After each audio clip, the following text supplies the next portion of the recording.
Hello and welcome, dear students, to the Notebook Plus. Let's begin the another session of MCQs on the topic called human rights, concepts, and evolution. So the question number one for you is which among the following is not a key conceptual characteristic of human rights? Which of the following is not a conceptual characteristic of human rights? नीचे कुछ पूछा है. Human rights absolute हैं, are they absolute, और the indivisible, or the conditional, or the fundamental? What are these human rights, dear students? Are these absolute, or these indivisible, और the human rights conditional, और human rights और fundamental? dear friends, हमारे जो human rights हैं इनका की conceptual characteristic है human rights और dear students it is they are conditional. हमारे human rights conditional होते हैं, ये आपने याद रखना है. अगर ह्यूमन राइट्स पे उसकी कैरेक्टरिस्टिक्स पे क्वेश्चन पूछा जाता है, आपसे पूछा जाता है are this absolute, indivisible, conditional और fundamental? So human rights are conditional. Option C is your correct option. Number two, you might have heard something about Magna Carta. Polity पढ़ते वक्त मैग्ना कार्टा या आप ह्यूमन राइट्स पढ़ते वक्त भी you might have read the concept. इस पे आपसे कोई सवाल पूछा गया है. The Magna carta was signed in 1215, guaranteed certain basic rights and liberties too. So now the question itself gives certain information. Magna Carta was signed in 1215, which guarantees certain basic rights and liberties to all citizens, to English barons, to French church, the English church and barons. So dear students, when the Magna Carta was signed, it guaranteed certain basic rights to English church and barons. So the option D is correct option to your question number 2. Another important question: the Universal Declaration of Human Rights, adopted in 1948, was proposed by. जो आपका universal declaration of human rights है, which was adopted in 1948, it was proposed by United Nations, the League of Nations, UNESCO, WHO. Dear students, it was proposed by United Nations organization. On the topic human rights concept and evolution, जिसको हम यहाँ पे जिसका mock ले रहे हैं, उसमें number 4 question है आपका, which among the following human rights covenant is legally binding on the signatory nations? So नीचे दिए गए जो आपके ह्यूमन राइट्स हैं, ठीक है, following human rights covenant is legally binding on the signatory of nations, ठीक है. Is this the universal declaration of human rights? Is this International Covenant on Civil and Political Rights, International Covenant on Economic, Social and Cultural Rights, or both B and C? आपने बताना है जो human rights कोवेंट है ये legally binding किस signatory nation पे है, जो ऑन सिग्नेटरी नेशन है उन पे बाइंडिंग कौन सा है. Is this universal universal declaration of human rights, international covenant on political and civil and political rights, International Covenant on Economic, Social and Cultural Rights, or the option both B and C? So dear students, right option is your option D. This is your both B and C, dear students. Number 5 from the section is which of the following rights will come under second generation human rights? Right, right to free speech, क्या यह आपका under to second generation human rights में आता है? और right to vote, right to primary education, right to own property? आपने बताना है इनमें से सेकेंड जनरेशन ह्यूमन राइट्स में कौन आता है. So right to primary education, dear students, comes under the second generation human rights. So option C is your correct option to the question number 5. Similarly, another important question for your exam point of view is, who among the following is credited for introducing the concept of three generation of human rights? Following are certain names of the important personalities. आपने इसमें से बताना है who among the following is credited for introducing the concept of three generation of human rights. Mahatma Gandhi, Jawaharlal Nehru, Karel Vasak, Julius Nyerere. So who among the following is credited with? Dear students, it is Carol Vasic who is credited for introducing the concept of three generation of human rights. Obviously आपने पढ़ा है human rights को, evolution concept को, तो आप you will be familiar with, and this should be easy for you to guess the answer for this question. So number 7 from the section is, which is another important question and may be asked in your examination, the directive principles in the Indian Constitution are mean to.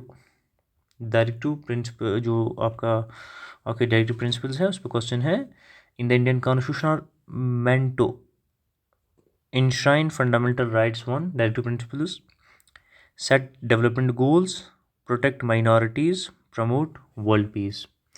सो आपके जो students जो directive principles हैं in the Indian constitution, उनका rule क्या होता है? To set development goals. When और एक इम्पॉर्टेंट चीज़ है which I would like to stress या स्टूडेंट्स, दैट इज़ कि हम किसी जो आपके ऑप्शन को टिक कर रहे हैं वो करेक्ट या अप्रोप्रिएट होता है. हमने डायरेक्टिव प्रिंसिपल्स को जब हम पढ़ते हैं तो इनका दायरा काफ़ी बड़ा है और बहुत सारी एस्पेक्ट्स इनके हैं जिन्हें हम समझते हैं, बट वी रिस्ट्रिक्ट हेयर अपने क्वेश्चन को आंसर हम उसी हिसाब से करते हैं जिस हिसाब से क्वेश्चन पूछा गया है. ठीक है, डायरेक्टिव प्रिंसिपल्स बताए गए इंडियन कॉन्स्टिट्यूशन में are mean to enshrine fundamental rights, directive principles protect minorities, promote world peace. तो सो द करेक्ट और appropriate option vis-a-vis the question asked is option B. ये भी आपने ध्यान में रखना होता है कोई भी MCQ टाइप या ऑब्जेक्टिव टाइप क्वेश्चन करते वक्त. So number 8, National Human Rights Commission is an important Indian institution for. National Human Rights Commission is an important Indian institution for. तो किसके लिए है dear students? Let me tell you, this is the important institution for protecting human rights. It's not important institution for implementing healthcare program, which is your option A, not for economic planning, which is your option B, not for national security, which is your option D, but it is an important institution for protecting human rights. So number 9 asks you, which among the following civil society movement championed equality in India, championed equality in the Indian context during the 15th century. ठीक है, नीचे कुछ civil society movements हैं जिन्होंने equality champion की थी in the Indian context during the 15th century. Is this Indian national movement, Dravidian movement, Bhakti movement और Dalit movement. So idea आप लगा सकते हैं, ऑड वन आउट कर सकते हैं. द स्टूडेंट्स 15th सेंचुरी में जो civil society movement those which have championed equality in the Indian context during 15th century were, these were the Bhakti movements, dear students, जिन्होंने इक्वालिटी को बढ़ाया दिया है. इसके लिए आवाज़ उठाइए dear students. So the highlighted option is correct option to your question number 9. Number 10 asks you, dash dash is attributed for leaving colonial era discriminatory legislation largely intact in independent India. So again let me read question for you. Dash dash is attributed for leaving colonial era discriminatory legislation largely intact in independent India. Is this Bhimrao Ambedkar, महात्मा गांधी, जवाहरलाल नेहरू और वल्लभ भाई Patel. So this should be easy for you. This is Mahatma Gandhi was attributed for leaving colonial era discriminatory legislations largely intact in independent India. So the number 11, which is another important objective type question for your example point of view from this section which we are जिससे हम mock कर रहे हैं. The question asks you the key premise underlying the adoption of third generation human rights has been struggles for development, anti-globalization movement, collective struggle in developing countries, protests to save the environment. जो आपका third generation जो है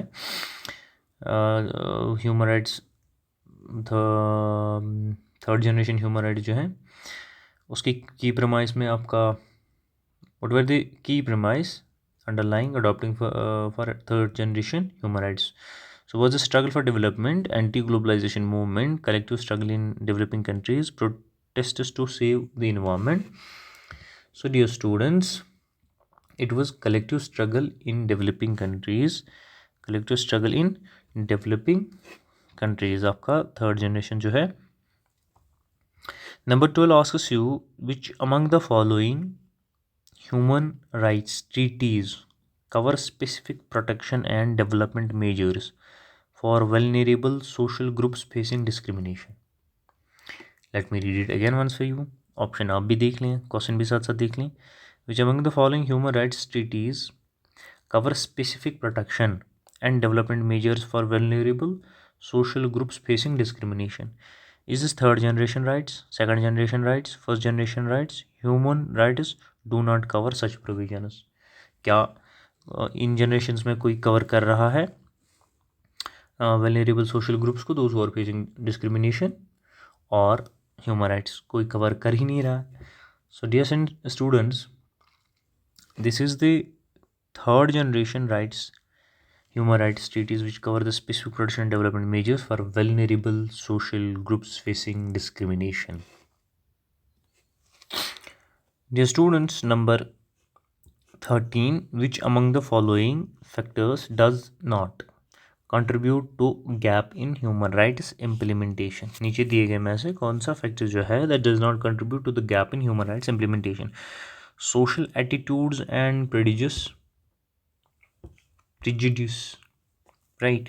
Exemplary social infrastructure, militarized security mindset, and global doubt standards. Which among the following factor does not contribute to the gap in human rights implementation? And the options are given. These are, dear students, exemplary social infrastructure which does not contribute to gap in, and rest obviously वो contribute करते हैं in the gap of human rights. So number 14, India's refusal to sign which one of the following human rights convention have attracted global criticism? कौन सी थी वो convention against torture, convention on migrant workers rights, convention against racial discrimination, or convention against gender discrimination? So which of the following was that, dear students? ये आपने बताना है.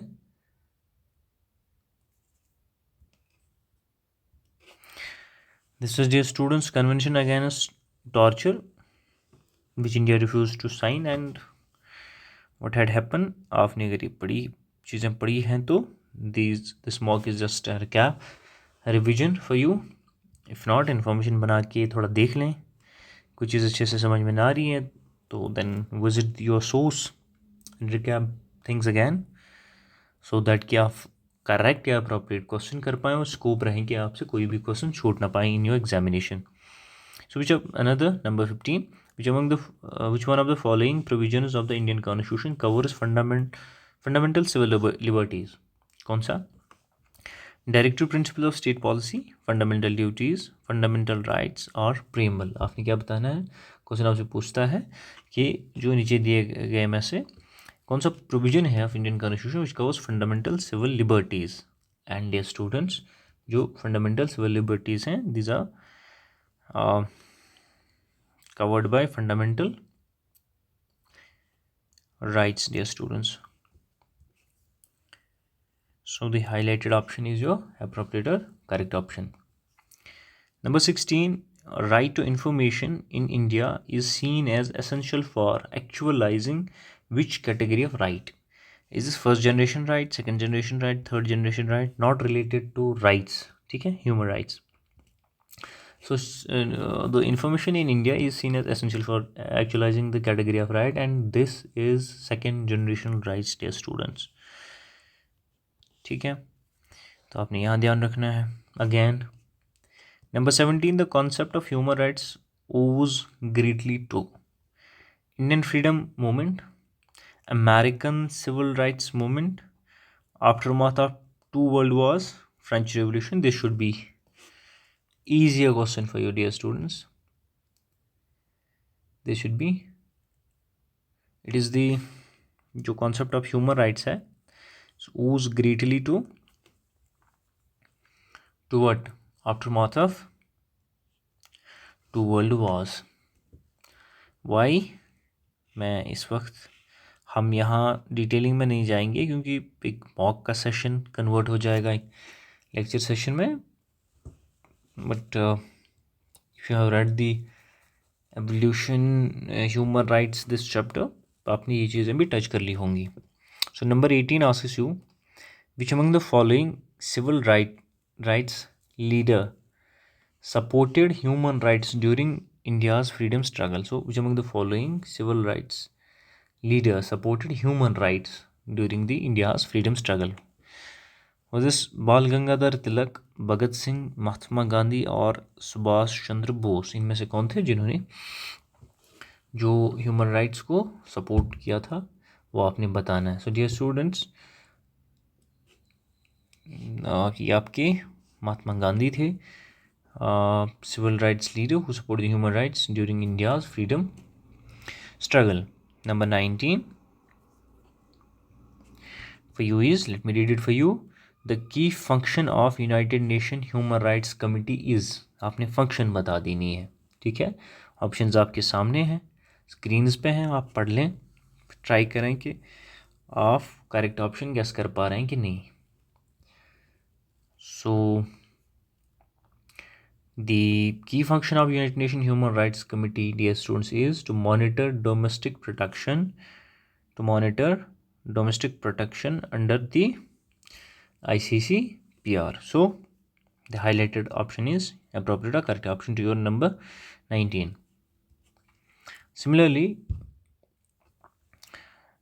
number 20 asks you which among the following observations is incorrect regarding the gaps in substantive human rights enjoyment today. ठीक है, so is this regressive norms violating A, regressive norms violating rights persist in society, exemplary infrastructure meets masses needs, conflict mindset undermine rights, state repression exists in pockets.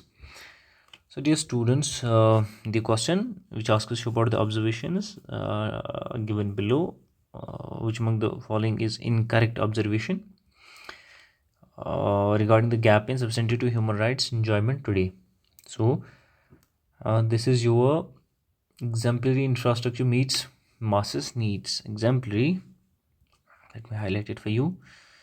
Exemplary infrastructure meets masses needs is incorrect observation regarding gaps in substantive human rights enjoyment today. So another important MCQ for you is, courts intervening to push responsive governance can be seen as instance of filling which among the following gap undermining rights?